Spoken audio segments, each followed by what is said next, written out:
السلام عليكم ورحمة الله وبركاته.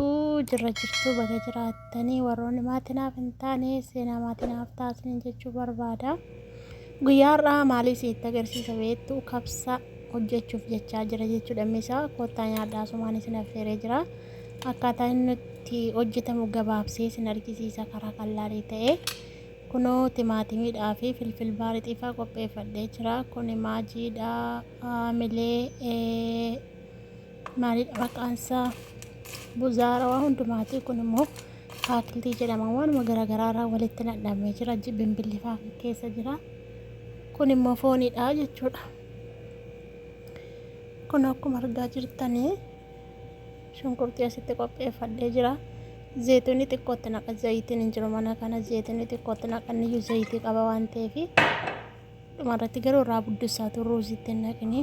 Kunoo shunkurtii kana bisheeffadhaa jechuudha. Garuu sagaleen jalaaneen hin dhaga'ama jechuudha. Qodaan isin itti gadhiifama.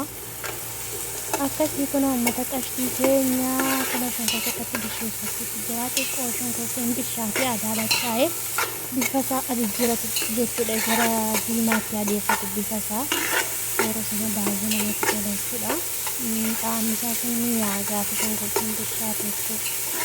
Akkasii kan kabajamtootaa fi jaallatamtoota keenyaa fakkaatti dhiyaadhaa kan jechuu barbaada.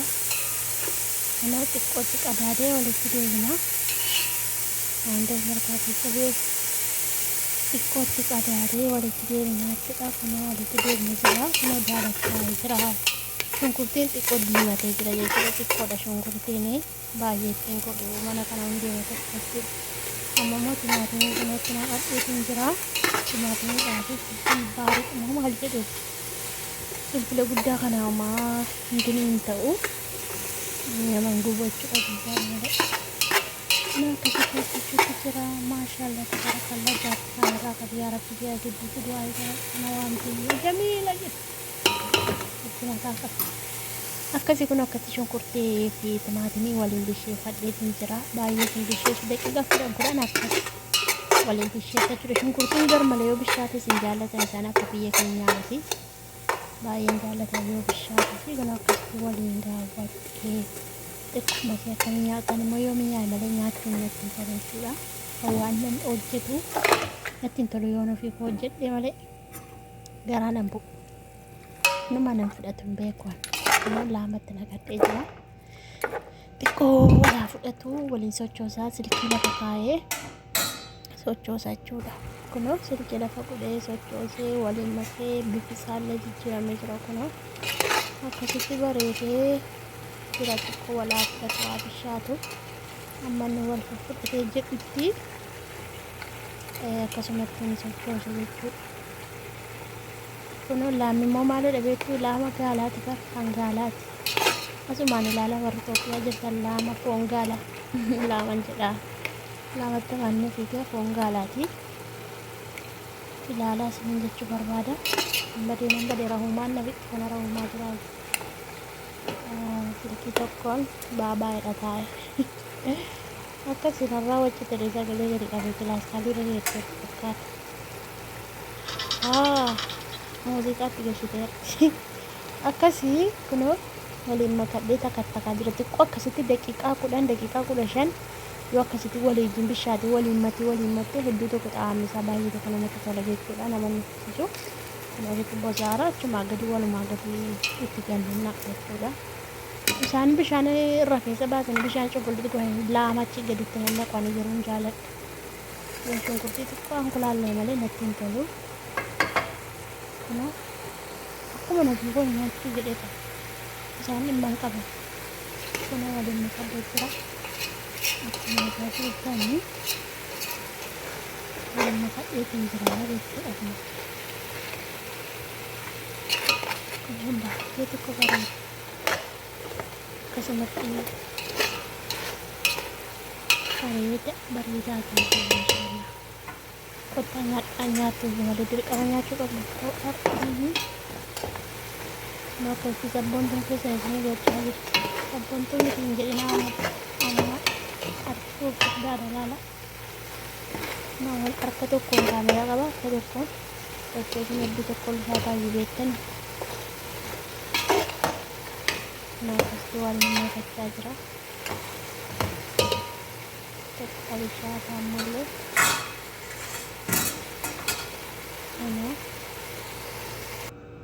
Asirra gahee jira jechuudha. Bishaan itti naqee jira amma.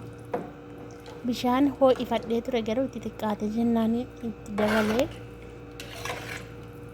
Bishaan biraan diilallatti naqee hin takattanne kanaa takattaa xiqqoo daqiiqaa 10 booda akkas hundaafa bishaan isaa abiddi jalatti guddaadha waan ta'eef.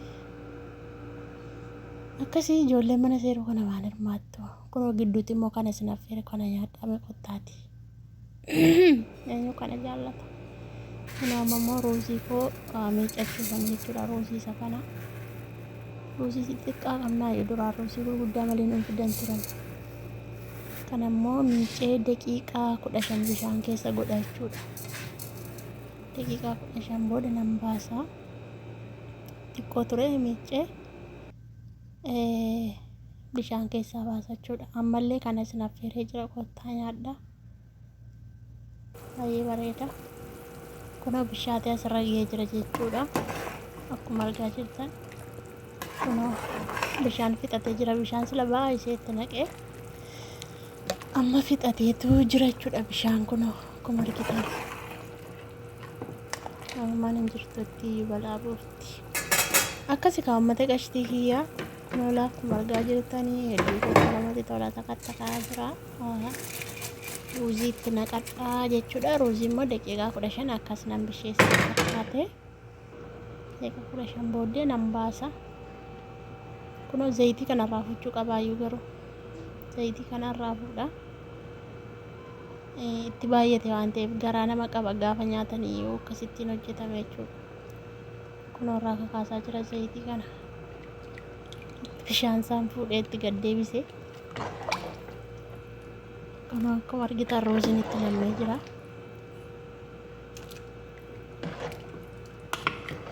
Akkasii gaasuutuma suuta hojjedhaa yoon ariifadhu gaafa waa hojjedhu kushiinaa keessa oola. Maalitti kobanti ijoolleen. Akkasii kun olaa zayitiin isaa bakka tokkotti walitti naa qabachaa jira. Suuta irraa fuudha. Coomadha garuu ani zeetunitti itti naqee zeetunii xiqqootti naqee baay'ee miti akkuma argitanii. Karaa gabaabaa ta'een ijoolleen baadiyyaa hojjettanii biyya arabaa hojjettan akkasitti karaa gabaabaa hojjettanii nyaachuu hin dandeessu. Ofirraa baasa dhibooftanii bishaan akka arabaarra keessa baaftanii laama keessa gadi bubuuftanii basala shunkurtii minaaminte achi gadi gixximitti gochuurraa akkasitti irra keessa shunkurtii keessan qollaattanii yoo hojjetattan isinitti mi'aallee baay'eellee bareeda jechuudha. Isinii galee akkasitti hojjetadha. Tokko faan hin beekan ijoolleen tokko faan beekan waanuma hojii nyaata arabaa hojjetan itti ulfaataa fa'aa cimaatti fakkaata garuu cimaa miti qallaaliidha. Anaanis duraan akkasumatti fakkaachaa ture. Kunoo nyaata gaafa hojjedhu itti gammadanii nyaata yeroo hundaanuma hojjedha. Diizaayinii qaqayyarullee nama hojjedha kaameeraa waraabonnaaf mijatu malee ruuzii kana fa'aa yeroo lukkuu hojjedhu kanuma albaafna lukkuu makaroona kana jechuudha nuti. Akkasii kabajamtootaa fi jaalatamtoota keenyaa kunoo asitti irraa fuudhee jira. Kun hin barbaachisu nan gataa yoo isinitti tole like subscribe godhaa galatooma.